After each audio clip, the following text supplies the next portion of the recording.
Welcome to sky broking. முன்ன விட சேஃபாகவும் சீக்கிரமாகவும் login பண்ணி ட்ரேட் பண்ணுறதுக்காக செபியில் வந்து 2 ஃபேக்டர் ஆத்தென்டிகேஷன் சர்க்குலர் ஒன்று இன்ட்ரடியூஸ் பண்ணியிருக்காங்க. இந்த சர்க்குலர் கீழே நம்ம டிஸ்கிரிப்ஷன் லிஸ்ட்லேயும் வச்சுருக்கேன். இதை மொபைல் ஆப்பில் எப்படி யூஸ் பண்ணணுன்றது இதுக்கு முன்னாடி வீடியோவில் பார்த்தோம். இப்போ இந்த வீடியோவில் வந்துட்டு வெப்ட்ரெயில், அதாவது ஸ்கை ப்ரோவில் எப்படி யூஸ் பண்ணுறதுன்றது பார்க்கலாம். இப்போ இதுக்கு முன்னாடியெல்லாம் வந்து பார்த்திங்கன்னா நம்மளோட யூசர் நேம் அண்ட் பாஸ்வேர்ட் கொடுத்து லாகின் பண்ணிட்டு இருந்தோம். இப்போ வந்து நம்ம ஃபஸ்ட் டைம் லாகின் பண்ணும்போது யூசர் ஐடி பாஸ்வேர்டு எதுவுமே கொடுக்காம வந்து கெட் ஓடிபின்றதை கிளிக் பண்ணணும். இந்த கெட் ஓடிபின்றதை கொடுத்தீங்க அப்படின்னா இங்கே நம்மளோட யூசர் ஐடி அண்ட் நம்மளோட பேன் கேட்குது. இதை கொடுத்துட்டு சென்ட் ஓடிபின்னு கொடுத்தோம். சென்ட் ஓடிபின்றதை கொடுத்தோம் அப்படின்னா நம்மளோட registered mobile number and mail ஐடிக்கு வந்து அந்த ஓடிபி வரும். அந்த ஓடிபியை வச்சுட்டு நம்மளோட யூசர் நேம், பாஸ்வேர்ட் அண்ட் இப்போ ஜென்ரேட்டான இந்த ஓடிபியை கொடுத்து லாகின் பண்ணிக்கிறேன் நான். இப்போ நான் லாகின் பண்ண உடனே பார்த்தீங்கன்னா இந்த மாதிரி வந்துட்டு set OTP or time based OTP, அதாவது டிஓடிபி வந்துட்டு எனேபிள் பண்ணிக்கிறீங்களான்னு கேட்குது. நான் இதுக்கு ப்ரொசீட் கொடுக்குறேன்.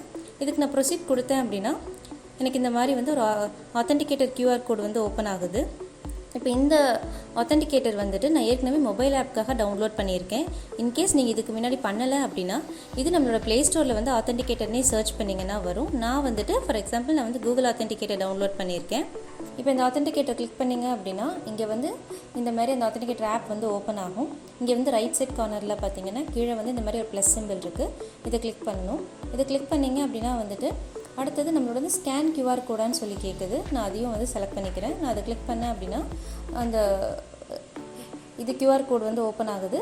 இதை வந்து நம்ம ஸ்க்ரீனில் தெரிகிற இந்த QR கோடோட ஸ்கேன் பண்ணிக்கணும். இப்போ இதை ஸ்கேன் பண்ணிங்க அப்படின்னா வந்து ஆத்தென்டிகேட்டர் எனேபிள் ஆயிடுச்சு.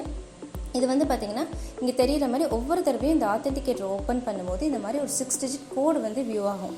இது வந்து பார்த்திங்கன்னா ஒவ்வொரு 30 செகண்டுக்கும் இந்த கோடு வந்து மாறிட்டே தான் இருக்கும். ஸோ நீங்கள் லாகின் பண்ணும்போது அது மட்டும் அந்த டைம் மட்டும் பார்த்துக்கோங்க. இப்போ அவ்வளோதான், நம்ம வந்து எனேபிள் பண்ணியாச்சு.